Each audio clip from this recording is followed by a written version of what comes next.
black thing go from left to right, and I thought, I'm going to die out here. No one's ever going to know.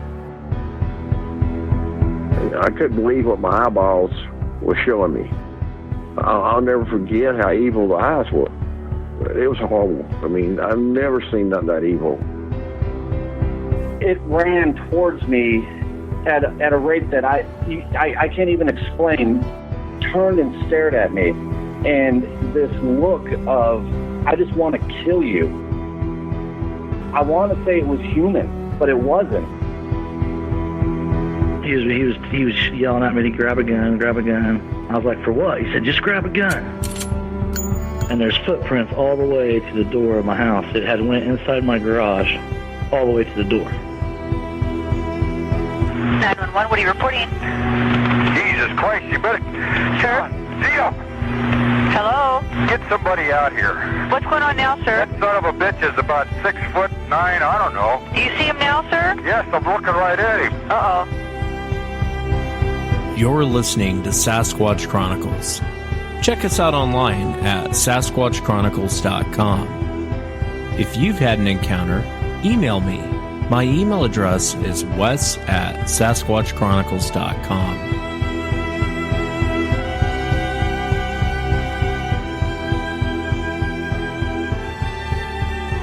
Welcome to the show, everyone. Thanks for being here tonight. Got a great show planned for you tonight. Going to be talking to Shane. And Shane had 3 very fascinating encounters growing up. He's down there in Louisiana, kind of on the Louisiana-Texas border. And he's known about these creatures most of his life, but never really gave it too much thought. So he'll be sharing all 3 encounters with us tonight. Very fascinating stuff, especially his last encounter, where he's up in a tree stand and he watches one of these creatures kill a hog, and then it sniffs the air and walks right up to the tree where he's got his tree stand in, and it stops and it looks up at him. Fascinating, fascinating stuff. If you've had an encounter and you'd like to be on the show, shoot me an email. My email address is wes@sasquatchchronicles.com. And if you get a chance, check out sasquatchchronicles.com. You can become a member, get additional shows. And tomorrow night, I kind of had to move things around due to some technical issues, but I will be back tomorrow night for the members. I have a great encounter. It's very similar to this one. So hopefully we can get him to come on and we don't have any technical issues. So for the members, I will be back tomorrow night. Let's jump into it, though. I want to welcome Shane to the show. Shane, thanks for coming on. Thank you, Wes. I'm glad to be here. Yeah, I appreciate you being here, man. And I know you've had 3 sightings. Your last encounter is terrifying. I've heard many encounters like that where Sasquatch actually runs down a hog, and you got a front row seat to see it. But you actually, this wasn't your only encounter. You've had a couple encounters throughout your life down in that area. If you would you kind of start from the very beginning? Tell us about your first encounter. What were you doing and what did you see? Okay. My family down there, they were all commercial fishermen on the Sabine River and on Toledo Bend Lake. And they all hunted and trapped and logged, things like that. And that, that was just the family I grew up in. And so we were always out in the woods. I mean, back then, of course, God, there wasn't no daycare. Wherever someone went, that's where you went, And so we were always out in the woods. We all started hunting young. When I was 4, I was shooting a little old 22 rifle. By the time I was 6, I had a little 410 shotgun, and I'd go squirrel hunting with my Uncle Mac. And, it was just something you did. It was just natural to us to be out there in the woods. And anyhow, we had went out, me and my Uncle Mac, and we were he wanted to go deer hunting. And we had this little deer blind set up on the ground there down in a bottom, hardwood bottom. And it's real open through there. There's not a lot of underbrush. And you can see for quite a ways. And it was where 2 creeks had come together. And we were on the other side of this creek in a blind and looking out across this, big area that was just trees and no brush. It was kind of clear through there. You could see real good. And anyhow, we were sitting there, and I seen, it was wintertime in October, and it was a little cold that morning. And, typical kid, I'm sitting there just cold as I can be, and I'm looking and everything, and it was just getting light good. And I seen, to me, what looked like a man walking across about, 100, 120 yards out. And he was walking kind of catty-corner out of one thicket to the left over to this little thicket that stuck out a little bit on the right, little pine thicket. And it was probably maybe 50 yards across to get from one to the other. And this thing just kind of lumbered out. It walked across. And I was looking at it, and I thought, well, someone else is in here hunting. What was odd about it was when it got to the other side of the thicket, it walked in, and you could still see its head and shoulders walking through the thicket, easing through it. And I asked my Uncle Mac, I said, who's that big black man walking through the thicket over there? I said, he's in here hunting with us. And my uncle, he just kind of looked at it, and about the time it walked a little more, and it just sort of ducked down and disappeared. And I never will forget it. My Uncle Mac turned white as a sheet. I mean, just ghost white. And he looked at me, and he said, let's go home. I was like, okay, And we went home, and he never mentioned it again or anything else. But as I got older, I realized what it was that I had seen and what he had seen too. And I had mentioned it to him once when I was older. I was about, I guess, maybe 10 or 12. And we were sitting there one day, we was watching TV, and they showed the Patterson-Gimlin film on TV. And I looked at my uncle, and I said, that's what we seen in the woods that day. That's what I seen. And he just kind of looked at me, and he got a funny look on his face, and he said, there ain't nothing like that down here. That's all up there in Washington State. He said, ain't nothing like that down here. So ain't nothing to be afraid of in the woods. And that's all he would ever say about it, was that.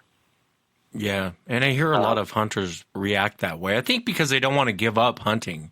So it's easier to live in ignorant bliss than it is to acknowledge what you saw.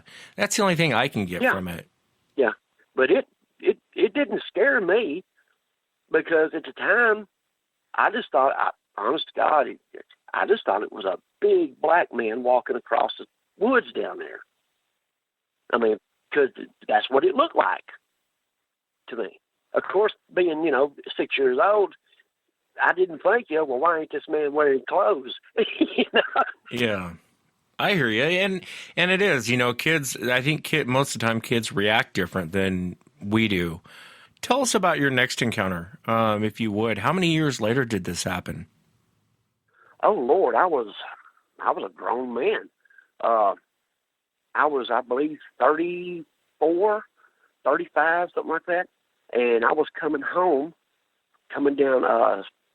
Farm Road 154 out of Gilmer, headed back to Marshall, Texas. And I got to the bridge there where Little Cypress Bayou is. And that runs all the way through East Texas up into Caddo Lake through Jefferson. Anyhow, it had rained a lot, and it was flooded. And that road's elevated, built up, way up. And it's a lot of flat land in there. And it was flooded. It had 2 or 3 feet of water in it. And I'd come around a curve and was headed down, and it was getting kind of dusky. And I seen something on the right side of the road kind of step up. And what made it catch my eye was it stepped in front of a sign. The sign there that says the distance to Marshall. And that's what caught my eye, and I looked at it. It looked like a big black shadow. A lot of people fish down there and everything, and I thought maybe it was someone who was fishing that was crossing the road. It was wintertime. It was an overcast day. And I thought it was someone in one of those big black duster coats that folks wear. And so I let up off the accelerator and hit my bright lights. And anyhow, when I did, it stepped in the middle of the road. It looked up at me, and I seen two red eyes. And then it took another step, and it was off the road and down the side of the bank there. And I'd let off the accelerator, and I thought, what in the heck is that? I stopped. Right there at the bridge, I stopped, and it's just a little two-lane road with no traffic on it. I was the only person on there. I stopped, got out of the car, and walked back to where it crossed. And it was just a trail of water. I guess it had dripped off of it that went across the road. And I was at the back of the car, and I turned and looked. I heard something going through the woods, and I turned and looked and stepped to the edge of the road where I'd heard the noise, and you could hear it splashing, going through the woods. I just kind of, realized, you're standing here with nothing, not even a pocket knife in your hand, and you just seen something that big go across the road. You better get back in the car.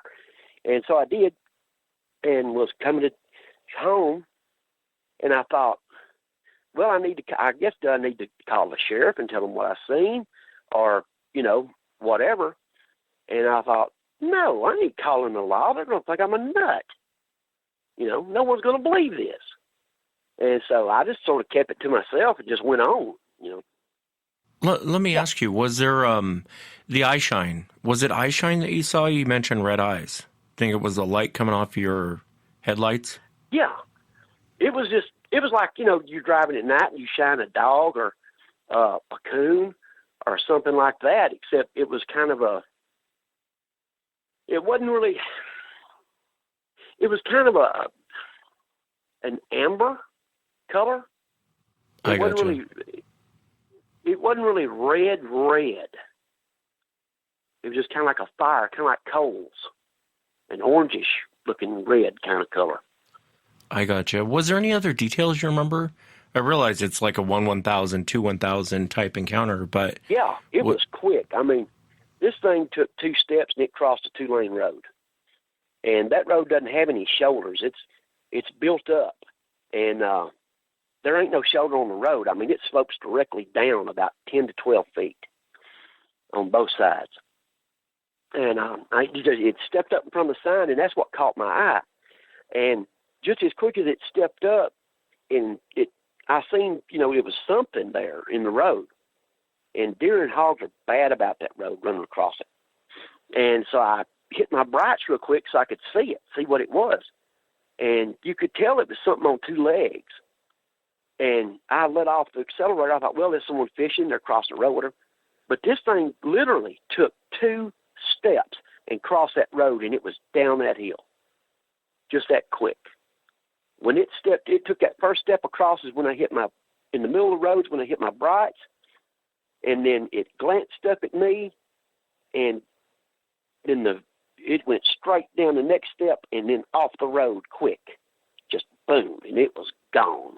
Yeah, it's bizarre because you hear this behavior all the time with these things. And I don't understand it because he heard you coming. He heard the car coming. And he waited till the last minute to get up on the road. And it's just odd to me that they do that. But you hear them do it all the time, that they'll wait till the last second and cross right in front of you. And I'm surprised more people don't hit them, going across the road, because you hear that a lot. You hear this behavior a lot. It's just bizarre to me. Like I say, I know the thing it's just an animal. I just sort of, after that second encounter, I thought, well, okay, it's up here or whatever. And so I went on about my business, it's just it's one of the things that you see that, happens like, once in a lifetime or whatever. It's just an oddity. And so I didn't really give it another thought. I kind of looked into Bigfoot a little bit after that. And that's when I got on the internet, and I'd found at the time, I think it was the TRBC, Craig Woolheater, I think was the fellow that was running it at the time. And I reported the sighting on 154 to them. And they sent a man out, and Charles DeVore was his name. He's passed away now. But me and him become friends. And anyway, you know, we talked about whatever, and he would ask me a lot of questions because I grew up in the woods hunting and trapping and fishing and things like that. And I knew a lot about animals and their instincts and, you know, just outdoor type things. And anyhow, he would call off and ask me questions about things. But I didn't go looking for Bigfoot or anything like that. I'm not a researcher. It's just a dang animal out there, just a wood monkey is what we used to call them. You know, you hear folks in Louisiana are funny. Everyone knows this thing's there, but no one talks about it. People don't say much about it, especially to outside people, because, you know, folks I guess they're afraid of being made fun of or thinking they're a crackpot or whatever. So, you know, no one really talks about it. But everyone knows it's there, you know. Yeah, I would agree with you, Shane. I think that most people, not just people of the South, but I think most people, after they have an encounter, what ends up happening is they tell one person, that person makes fun of them, and then they never speak of it again. And that's generally what happens. And it's not just down in the South. It's interesting, though, people down in the South, you'll hear a lot of people say, you know, I thought this was a Pacific Northwest problem, a problem there in Washington, a problem in California, a problem in Oregon. This isn't supposed to be down here. And you hear a lot of people say that, even on the East Coast, people say that. And I think it's a shocker when they run into them. We're going to jump to a quick sponsor. But when we come back, Shane, I really want to hear your last encounter when you were up in a tree stand and one of these things killed a hog in front of you while you were up in a tree stand. And so we'll hear about that when we come back. Hey, mister, see that sister? Don't you let her thrill you. Sticks and stones may break your bones, but man who looks could kill you. Oh, oh, hey, come our way. Suka, suka, na, na. Come on, and we'll get back to Shane here in a moment. You got to hear his last encounter. I want to take a quick break to thank MyBookie for sponsoring the show. I know they've been a big part of the show the last month or so, and you may see some more additional shows from MyBookie. And I actually want to thank MyBookie. Gosh, I wish Tony Merkel was here. I won some money on that Eagles game. I actually bet on the Eagles to win. And you should have heard that, Tony Merkel. He's from that area, and he's talking smack about the Eagles. And I'm like, I'm telling you, man, they're going to win. So if you want to be a part of it, join now. MyBookie will match your deposit dollar for dollar. Use promo code Chronicles to activate the offer. Visit MyBookie online today. That's MyBookie. And don't forget to use the promo code Chronicles when creating your account to claim the bonus. You play, you win, you get paid. And thank you, MyBookie, for being a part of the show and supporting the show. The folks out there, they probably will see more additional shows, just as my way of saying thank you back. But I want to thank MyBookie. If you get a chance, go there, mybookie.ag, throw down $20, and they'll double it. They'll give you $40. It's fun to play. It really is. It's fun to play. I didn't bet much on the Eagles game, and I walked away with some pretty good scratch. So I hope you guys go out there, show MyBookie some love. Don't forget the promo code Chronicles to activate the offer, so they'll match your deposit dollar for dollar. Thank you again to MyBookie. Let's jump back to Shane. Shane, if you would you walk us into your third encounter? I know this is the last encounter. You haven't seen him ever since, but this encounter is probably the most fascinating. If you would, walk us into it. What were you doing? And just kind of start from the beginning, if you would. I was hunting, matter of fact, up on the Sabine River, me and a friend of mine, and he lived on the Sabine River up there, had a fish camp. And he said, man, you got to come down here. These hogs are everywhere. And I said, all right, we'll do it. So I went down there and stayed with him there at his camp. And next morning we got up, and he knew this little spot up there. And so I took some apples and some scraps and different things we had. And I said, well, I'll put this down. I said, and it'll call them in. I said, and it'll hold them long enough for me to get a shot. And he's like, yeah, I'm going to go upriver just a little bit. So he put me out on the bank. I had a little old bag that had some scraps in it and had my climbing tree stand and my 270. Well, I put the bait out and got back on that little peninsula sticking out, and there was a good pine tree there. I had a climbing stand. And so I hooked it up and climbed up, and I was probably maybe 20, 25 feet in the air. And down there, it was April. It was a cool morning. And, but the mosquitoes down there will kill you in that backwater. I mean, they will swarm you ungodly. And so I had my little camo head net on and my camo clothes and everything. And I climbed up there where I'm sitting there, and it's like, we went out early. It was still dark. And I wanted to get everything ready for the sun come up. Anyway, so I did that and got up. I got up in my stand. I'm sitting there waiting on the sun to come. And I can hear these hogs rooting coming. And hogs make a lot of noise in the woods. You wouldn't think it, but they do. You get a group of hogs, and they will just sound like a combine coming down through the woods because they're kicking up everything, and they're grunting at each other and just carrying on. So I knew they were coming downriver along the bank. And I said, well, all right, they've got to walk right straight into what I got. So I'm sitting there, I'm waiting. The sun's coming up. It's just breaking light good where you can actually see something kind of dim. And I'm hearing them and I'm listening and everything. Well, I'm looking around. I know where they're at. The hogs are to my left. I know where they're coming from. So I'm looking back the other way, just looking around. And I seen something just like go from tree to tree real quick. And I could tell it was big. And I was like, well, is that, a deer? Well, what is it? So I put my scope on it, and I'm looking at this tree, and I can see something black behind it. And I still can't figure out what it is. And I reached up there, and I turned my scope up so I could see. And about that time, I seen about half of a face come out from behind the edge of this tree and peek around it. And I was like just shocked. You can't explain what it's like to see that face. And it was steady looking out towards where the hogs were at. And then it went back behind the tree. And I'm steady looking at it through my scope, and I'm trying to find out where it's at because it disappeared. And I seen some movement again, and I got on that spot, and I'm looking. And I can't see its face, but I see its leg on the side of the tree. I can see its leg, and I can see its hand on the side of the tree. And where I'm at, it's a big bottom. And trees in there hadn't been, I don't think they've ever been cut off in there.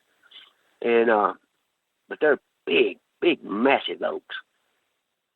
I'm looking, about that time, I see it step out real quick from behind one tree and sort of, you know how you sort of do it like if you're trying to like get up on a curb or something, like you'll do it like a jump step. Right, yeah. That's what it did. It just sort of like, it did this little half leaping jump step thing from one tree to the next, closer. And it'd get behind it. And it'd peek out and it'd look and it'd go back. And it'd peek out and it'd look and it'd go back. And it was steady coming closer and closer and closer. And I'm looking at it and just like, I wasn't really scared, but at the same time, I was like about to just blow up inside. The adrenaline was just crazy because I couldn't believe I was actually seeing this, And so I'm watching it and I'm looking at I glance back at the hogs, I'm glancing back at it, and it disappeared. I'd had to find it in the scope. I'd look and then suddenly it'd move something, and I'd pick up on the movement, and I'd drill in on it, looking at it, and it got closer and closer. Well, finally it closed the distance to where it was right in front of me, and I'm 25 feet up in the tree stand. I'm looking down, and it's behind this oak tree, this big, massive oak tree in front of me, probably about 60 feet out. from where I'm up. And I'm looking at it. And that's when I got scared. Because then I realized how big this thing is. I'm just like, I'm holding my breath, just trying not to make no noise, nothing. And have you ever tried to be still when you're excited? Yeah, it's almost impossible, but I know what you mean. You're like holding your breath. I get it. I completely get it. Yeah. I would have been doing the same thing. It's like, you know, when you're deer hunting and you first see a deer come out, that what they call buck fever. Right, yeah. I mean, you're excited. Everything on you is just sitting on go, and you don't know whether to scream or whine you watch. You just, there you at. You know, you just own it.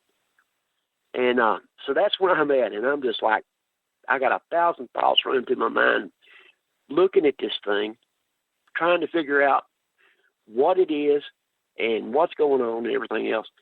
Anyhow, it's there behind the tree. It kind of squats down a little bit, and it looks out the side of the tree. And I look over there, and those hogs are around my bait, and they're eating. And they've got their back to it. They're facing the river. They got their back to it. Anyhow, this thing just sort of eases out in a squat and squats down, all the way down. It puts its hands are straight. Its arms are straight. Just like you know how you go to the zoo, you see a gorilla squat with their arms straight up, yeah, and their butt down. That's what this thing looks like. It looked like a gorilla, and at first that's what I thought it was when I started seeing it. And anyhow, it squats down. It's got its fingers curled under. It's on its knuckles, just like a monkey will do. But its thumb was back. It was up and back. Their hands are different. They got a displaced thumb. It's back further. And anyhow, it squats down and it gathers itself. Like you see a cat that's fixing to pounce on something. You know how a cat will kind of shake their back end and just sort of bow up? Yeah. That's what this thing did. And I'm watching. I ain't even looking at the scope. I mean, I'm looking at it just straight on. It gathers itself up, and it leaped. And when I say leap, I mean this thing leaped through the air. Like just ungodly. Just boom. It hit the ground. The first leap, it hits the ground and leaps again. When it comes off the ground, it lets out this ungodly scream that just so loud and just you know how you hear a loud noise sometime and it just like it tickles the inside of your ear? Yeah. It's so loud. That's what I mean, you can literally physically feel it. You can physically feel it. It let out this ungodly, just roaring scream. When it did, the hogs all just sort of fainted, and by faint I mean they kind of squatted down and turned to run. When they did, this thing hits the ground, and the hogs go to turn, and it's right on a group of them, and it takes its hand, and it slaps one right in the side. And this hog goes flying. It flies up in the air and hits the side of an oak tree. And when it did, by the time that little hog could hit the side of that oak tree and hit the ground, this thing is on it. Its right hand comes out and just grabs it right by the neck. And it's on its side kicking. The right hand grabs it on the neck. The left hand rears up, and its hind legs kind of come up a little bit, and all of its weight and strength come down in that left hand and hit this thing right in the side. Pound it, just like you just pound a table. I mean, just bam, bam, bam. And, of course, this little quick, I mean, that's it. It's dead. That was it. that thing hit so hard and so quick, you could literally hear the rib bones on that pig breaking. Jesus. I mean, they cracked like a rifle shot. And I ain't going to lie to you, that scared me to death. Up to that point, I was kind of excited, kind of anxious, and, what is it, blah, blah, blah. But when I seen that thing attack like that, that scared me to death. I have never seen anything move that quick.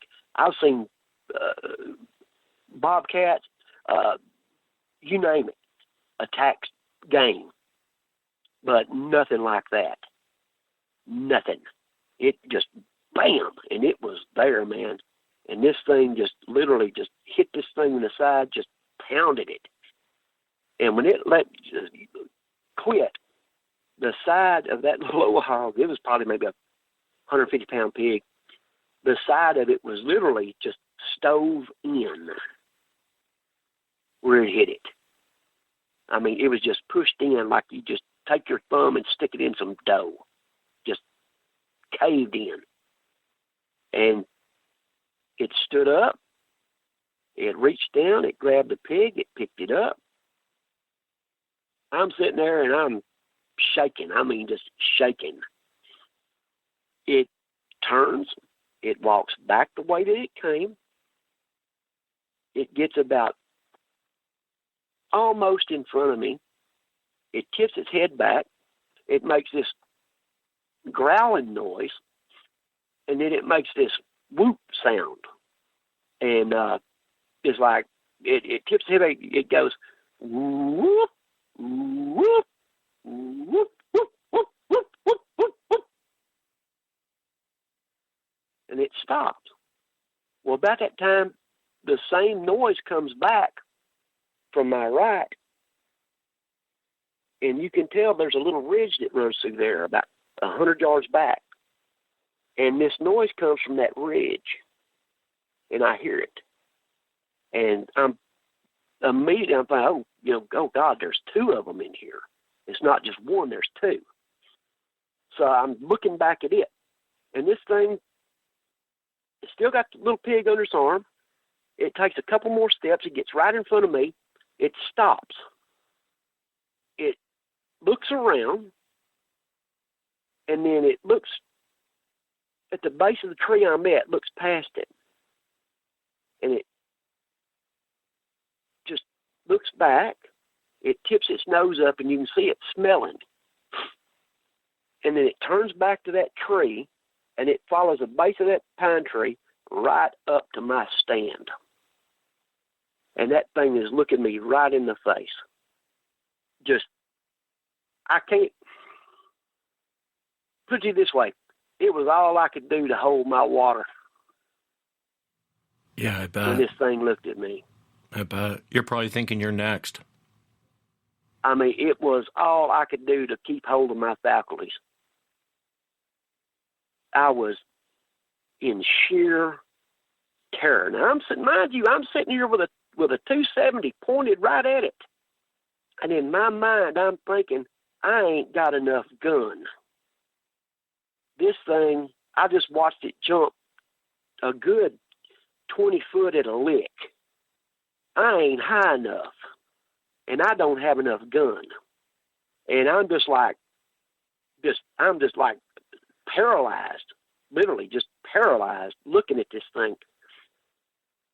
And it just kind of looks at me, and it cocks its head to the side and kind of like, and I know this is the part that sounds crazy, it kind of grinned.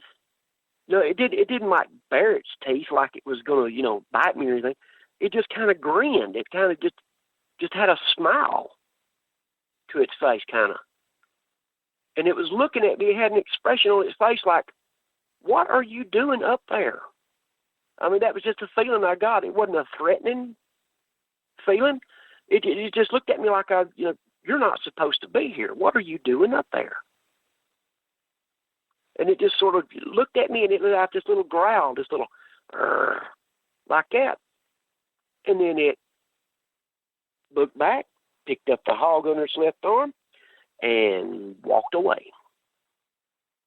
And it got about maybe, 50, 60 yards away. It kind of turned and looked at me once, and then it walked through the woods. I watched it walk through the woods, and then it disappeared in the foliage. After about that far, it disappeared. And I couldn't see it no more. I could hear it walking, but I couldn't see it.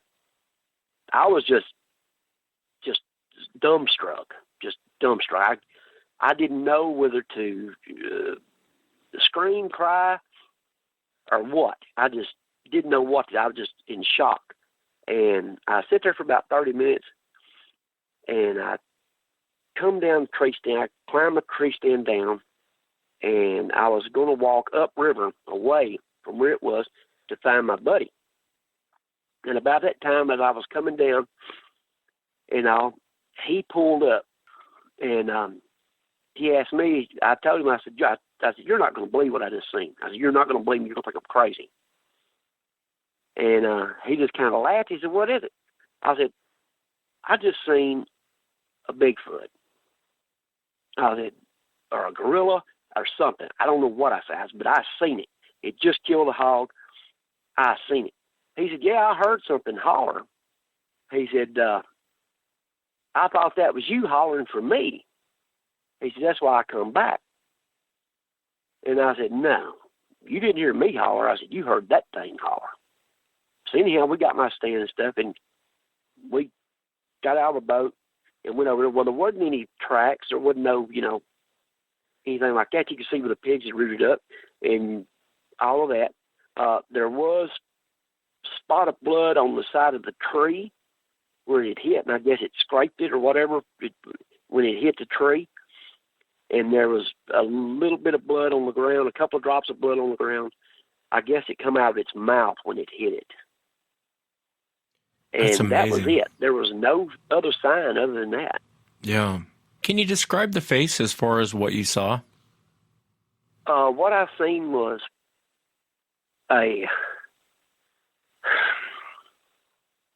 it was like a mixture of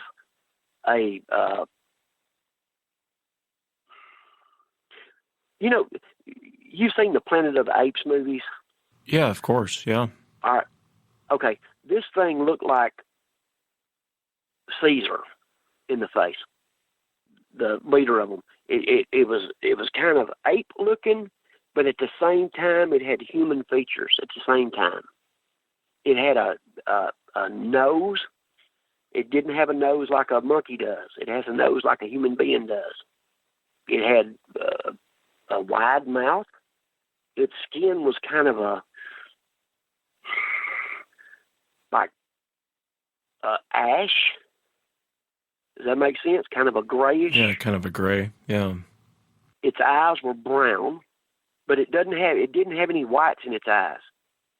When it was kind of like in the sun a little bit when it looked up at me, and you could actually see its eyes, and the eyes were like a brownish color, just a real dark brown. They wasn't black. The hair was kind of a black mixed with red, and it was about the hair was maybe 3 inches long on it, just enough to where when it walked, the hair moved. And it was a female. The one I seen was a female, and you could plainly see it was a female, but it wasn't. It might have been maybe 6.5, 7 foot tall, maybe. But and when you say female, just, because it had breasts, is that what you're saying? Yeah. It had breasts on it, but it wasn't like the Patterson Gimlin film. That one was a really big one, and it had big breasts. This one here had little bitty ones, like it was young. They wasn't big, or it hadn't nursed or anything like that. You could tell, but it had boobs. Yeah, there wasn't any smell. There wasn't any nothing. And the odd thing was that when it was coming in, and I'm watching it, this thing's moving through the woods, and it ain't making a sound. Now, through there, it's all oak leaves. Okay, now it's early morning, there's a dew on the ground and everything else. But you know how it is, when you walk through oak leaves, you're going to you're going to make noise. You're going to go, your feet are going to make noise, right? Right, yeah. This thing did not make any noise. And when it moved, even when it walked away, it made noise when it walked away, which was odd, looking back on it. But when it walked away, they don't walk like we do. When you say that, what do you mean? They walk from their hips. They walk from their hips. Where we walk from our knees down a lot. You know, our thighs don't move that much when we walk. We walk from our knees down. They walk from their hips. Their legs aren't. When we walk, our legs are straight. When they walk, their legs are kind of bent at the thigh and at the knee. It's like they walk kind of in a squat. Does that make sense? It does make sense, and I know exactly what you mean. It's very similar to what I saw. You're right. If you or I tried to walk like they walk, Shane, we'd fall on our butts because we just aren't. We're not equipped to walk the way they walk. I think, too, it has something to do with their knee placement. Like their knees are a little bit lower, kind of more, I guess, where our shins would be. Yeah. It's kind of like their... I tried to walk like it does. And I've got out there on the backyard, and tried to walk like this thing. And it's painful. It hurts your hips. It causes stress in your hips, if that makes any sense to you. But to try to bend your hips and bend your knees at the same time and walk and remain upright, it's a lot of muscle pressure and to try to mimic it. You can't hardly mimic the way they walk. You could if your knee was placed where their knee is. I agree with you 100%. It's too much. It's almost like when you try and walk like they walk, we have too much weight, or maybe it's me. We have too much weight upstairs to walk like that. And so you tend to fall on your butt if you try and walk like that. You're right, it is. It's very bizarre the way they're built. I think they're built like that because they go down on all fours. And if you ever see them on all fours, they move just as smooth and just as quick on all fours as they do upright.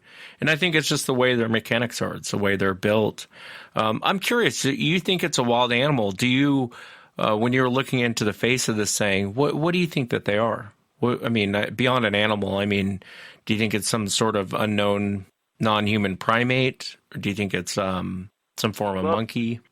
I call it an animal, and I've called it a monkey and everything. But I looked at this thing, and it looked me right in the eyes.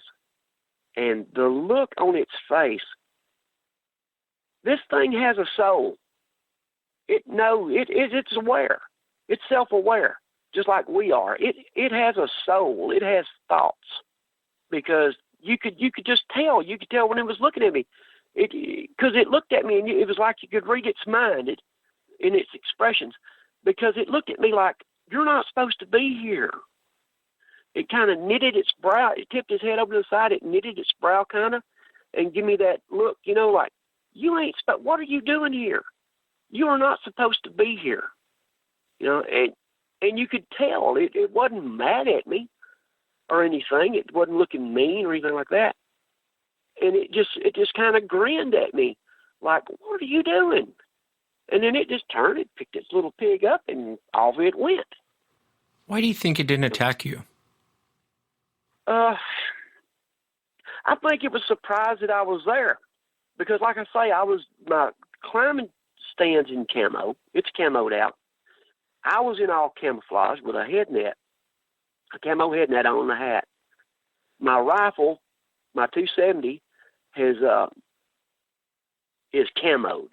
It's dipped, and it's camoed out. Even my scope. And so I don't think it could really. Maybe it couldn't really see exactly how big I was or what I was, but it knew I was. It knew I was there. Yeah, you're probably right. I mean, they're probably more just surprised to see you. I mean, where do you find most humans? They're out walking around. They're out walking on trails. And probably looked up and probably wasn't sure what to do, with you. I've heard reports like this before. There was one, I think it was on Monster Quest, where a guy was up in a tree and he was a bow hunter. And he had pulled back the bow to he was going to kill this thing. It was sitting there looking right at him. and he was shaking. He wasn't sure what to do, and it reached up and touched the broad of the end of the arrow, and I guess cut itself, and ended up just knocking trees over and freaking out. But before it did that, he said it kind of looked up at him like, what in the world are you? Like, what is this thing? Almost like it wasn't really sure it was a human. And I almost wonder if it was the same situation with this thing. It just got done killing this. Coming in between a creature and its food is pretty dangerous. But this thing probably, like you said, probably didn't know what you were. It wasn't sure how to react. I don't think it did.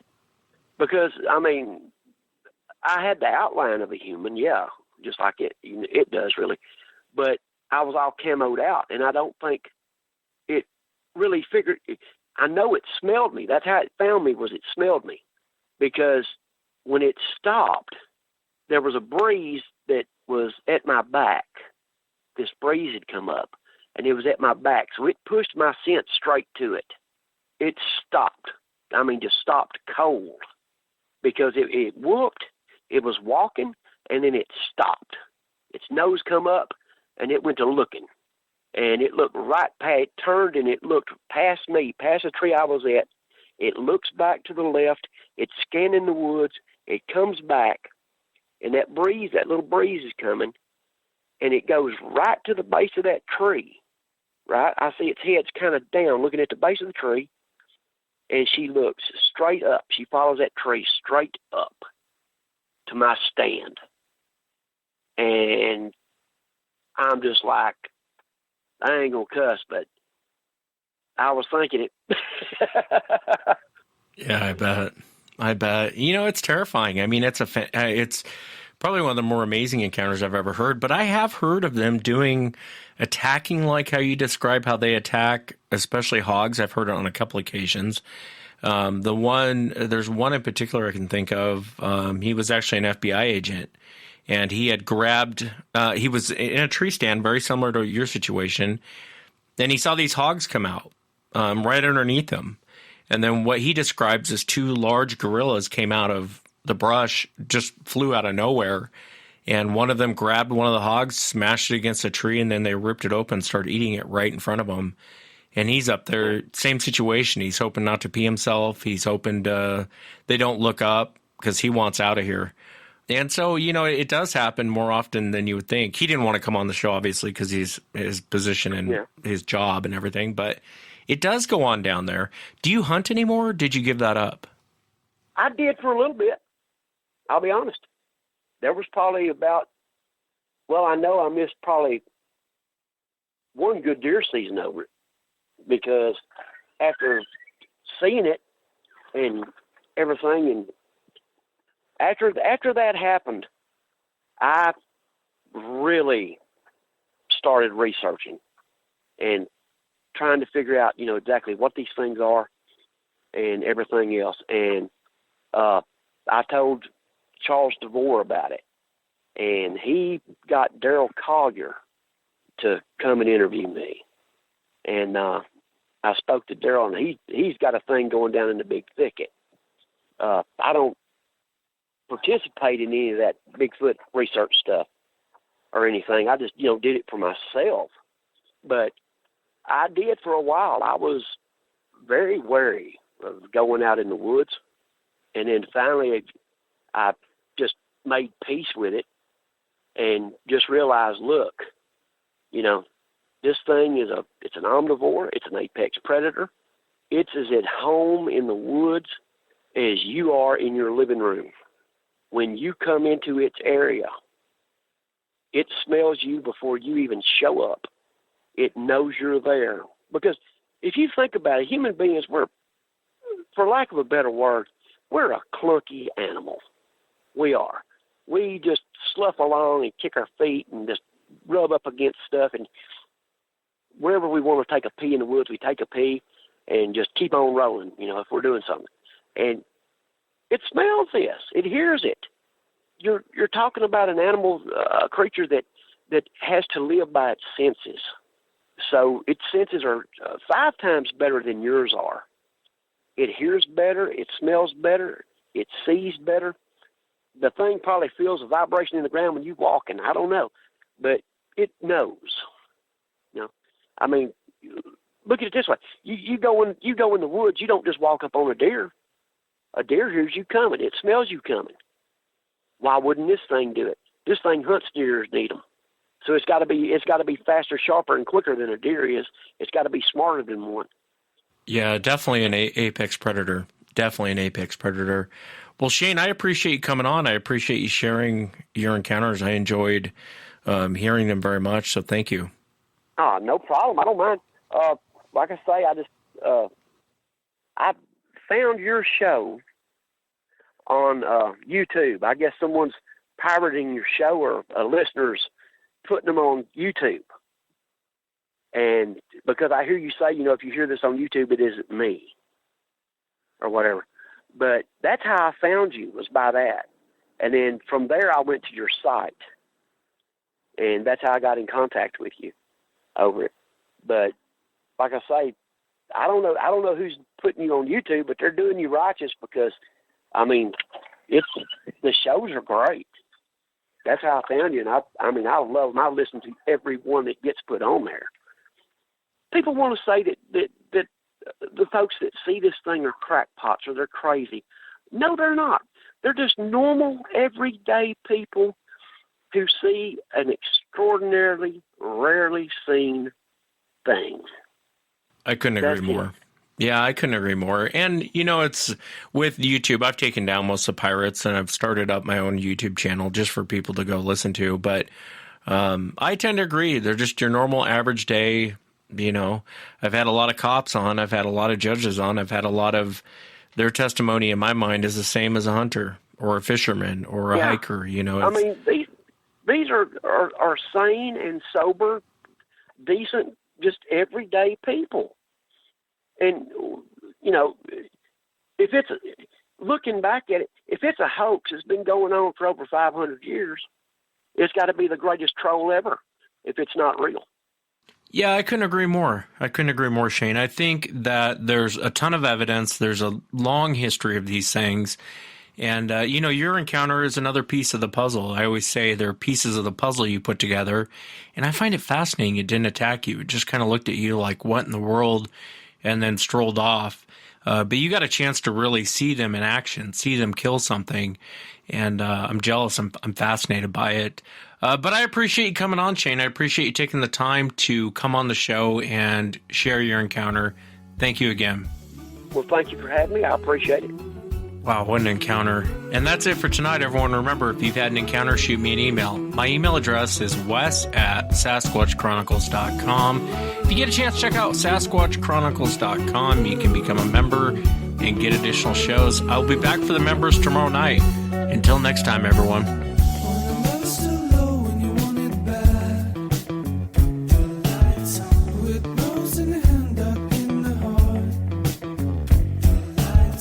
My wheels on tone.